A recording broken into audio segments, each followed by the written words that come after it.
When I was 23, my boyfriend and I broke up.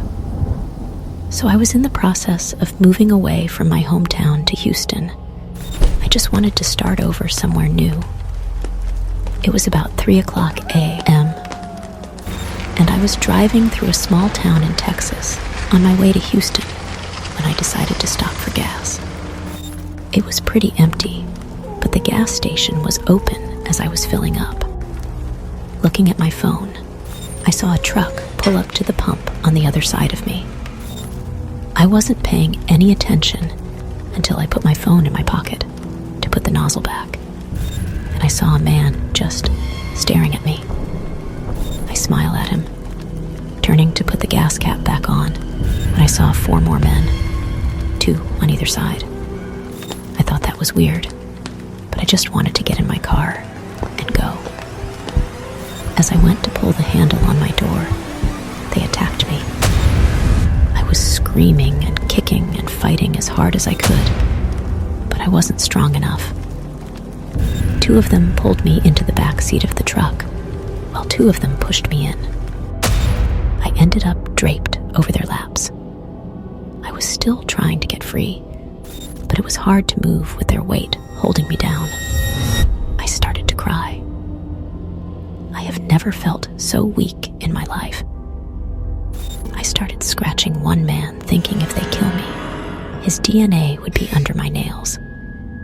They pulled up to a motel and carried me inside of a room. I was screaming again, and the oldest looking one started hitting me, telling me to be quiet. One of them said if I was good, they wouldn't hurt me. They held me down on one of the beds and tied my hands and feet together with a belt and some thin string like a shoelace. I was panicking and still crying, just telling them to let me go. I wouldn't say anything. I wouldn't tell anyone. That's what I told them. They started talking to each other in another language, one I couldn't recognize. Looking around the room, I saw bags and beer cans. Lots of beer cans. It smelled like they had all been staying in this one room with 2 beds for a while. I don't really want to get into what they did to me, but at some point, one of the men said they needed more beer. They decided the smallest one was going to stay in the room with me. So after the other 4 left, it was just me and the man who looked to be around my age. I remember thinking I could probably beat him up if I get loose. I asked him if I could use the bathroom. And when he untied me, I bolted for the door. I swung the door open and he grabbed my arm. I yelled, "Get off me!" And he let go, eyes wide. I ran down the street, no clothes on, and jumped in front of the first car I saw. It was a confused, elderly man. He rolled down his window and yelled, "What are you doing?" Like I was ruining his morning or something.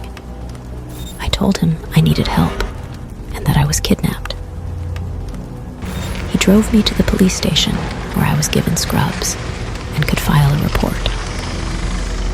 They ended up saying I needed to go to the hospital for an examination so they could record any evidence that the man may have left on me. I just wanted to shower and go home, honestly.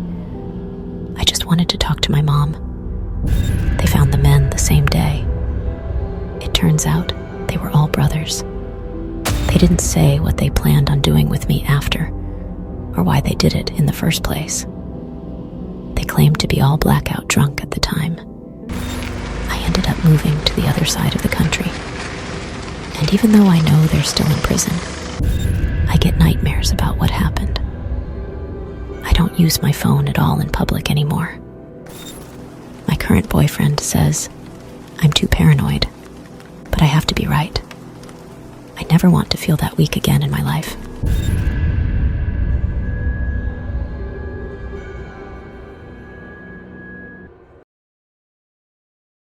The Thompson family, consisting of Mark, Sarah, and their young daughter Emma, decided to move to a quaint countryside house, eager for a fresh start.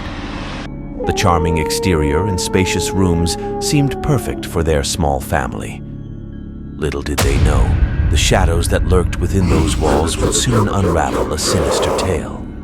From the first night, subtle signs of something unnatural manifested. The creaks and groans of the old house echoed louder than expected. Mark dismissed them as the typical noises of an aging structure, trying to reassure his family. But Sarah couldn't shake the uneasy feeling that lingered in the air. One evening, after tucking Emma into bed, Sarah noticed a flickering candle in the hallway. She approached cautiously, feeling a chill in the air that wasn't there before. As she reached out to steady the flame, a cold gust swept through the corridor, extinguishing the candle. The sudden darkness plunged the house into an eerie silence that made Sarah's heart race. Days turned into nights, and the strange occurrences escalated. Emma began talking to an imaginary friend named Emily, describing her as a girl with pale skin and hollow eyes. Mark and Sarah grew increasingly concerned as Emma's behavior shifted, her once cheerful demeanor replaced by a distant and solemn gaze. One night, as Mark and Sarah lay in bed, whispers filled the room, barely audible but undeniably present. The couple exchanged uneasy glances, both sensing an otherworldly presence closing in. The temperature plummeted, and the walls seemed to breathe with a life of their own. Desperate for answers, Sarah sought out the local lore and discovered a dark history surrounding their new home. A previous owner had been involved in occult practices, leaving a lingering malevolence that tormented those who dared to inhabit the space. Fearing for their daughter's safety, Sarah convinced Mark to seek help from the church. Father Thomas, an elderly priest with a wealth of experience in dealing with the supernatural, arrived at the Thompson residence. He immediately sensed the malevolent force that had taken residence within the house. With solemn determination, he began a ritual to cleanse the home of its dark energy. As Father Thomas chanted incantations, the air crackled with an unnatural energy. Shadows danced on the walls, and distant whispers turned into anguished cries. Doors slammed shut, and the temperature fluctuated wildly.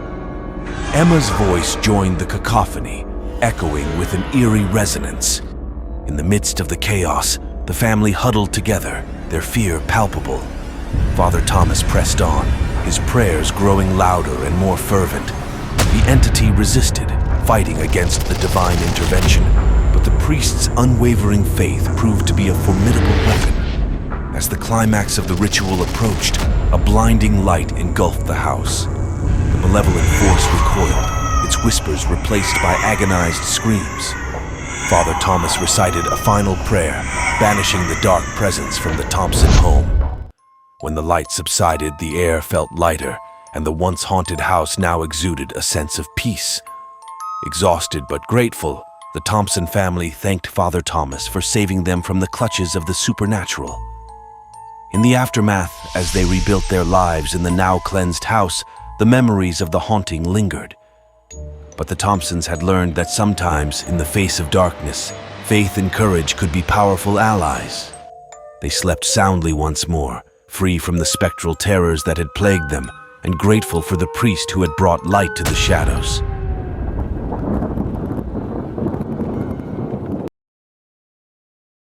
This happened about 3 years ago, back when TikTok was at its peak, with everyone being inside from the pandemic. Many people turned to social media for entertainment. This, of course, caused me to get in front of the camera and create videos, which built me a decent audience back then. Now, the content I mainly did involved me dancing to popular songs, as that was a big trend. This made for many people, especially men, to take notice of this men seeing a woman in her mid to late 20s. Dancing was basically a goldmine to them. I got a ton of weird and creepy comments from this, but I knew that was expected. While I found some of them creepy, there was one comment that I had seen that nearly sent a chill down my spine. I had just recently posted a video where someone by the username of James210 said, "You're looking damn good today." Lisa, now, you might be thinking that it was just another creepy comment, but the thing was that I never displayed my real name. My page only displays my last name. So there was no way someone could have found out my first name. Mind you, I keep my first name a secret, and I don't even talk in my videos, assuming it was maybe a friend or family member playing some sick joke. I just delete it and tried to forget about it as time progressed. However, the more James continued with his comments, and even tried deeming me, his comments ranged anywhere from innocent compliments to straight up derogatory. I only ever remember responding to his DM, telling me to leave me alone and to stop trying to contact me. This seemed to have worked for quite some time, and I actually ended up forgetting about the whole thing. One day, I was in my room filming a TikTok, as usual, when I hear my front door being closed. I live in an apartment with my boyfriend, so I assumed he had gotten back from work. He must have been home early, I thought, and I happily called out to him, "I'm in here, honey." However, I was met with silence and sort of began to feel that sense of dread. It was kind of like that feeling you'd get when you know something's wrong, but aren't sure what it is. I then hear footsteps slowly approach my bedroom, where I was met with a man who I could only describe as James. He was middle-aged with brown hair, and I could already smell the alcohol off him. He wore jeans with a bulky jacket, and on his side, sticking out of his pocket, was a gun. It only took me a good second to recognize him from his profile picture, and that's when I screamed at the top of my lungs. Then he began to act innocent, saying that he must have had the wrong floor or something. I abruptly scoffed at him, declared that I was not stupid, and told him to get the hell out at this point. My fear turned to anger, and after constantly screaming at him, he finally got the hint and left. Thankfully, my boyfriend had got home soon after and had stayed with me until I calmed down. My boyfriend was on the phone with the police for a few minutes, trying to give the operator our room number, and building the police eventually found our apartment, but not before arriving after 20 straight minutes. I know time seems to go slow during scary situations like this, but the amount of time it took for police to arrive still blows my mind. The account was taken down not too long after he left, so I couldn't provide them with any information other than a description the police said they'd take a look into it, but that there was no guarantees they would find this James music person. That was confirmed, as I never heard back from the police department, meaning that James is still out there. I'm not sure if he realized that what he was doing was wrong, or if he's still harassing people. I have no idea how the hell he found out where I lived, and quite frankly, I don't want to know if I hadn't stood up for myself in front of James. I'm not sure what he would have done had I let fear get to me. The fact that he had a gun just proves his intentions were certainly not good, my boyfriend. And I moved over 2 states away after this, and now live much more happier lives. The only thing that worries me is having to see any more of those comments, wondering if it's secretly James.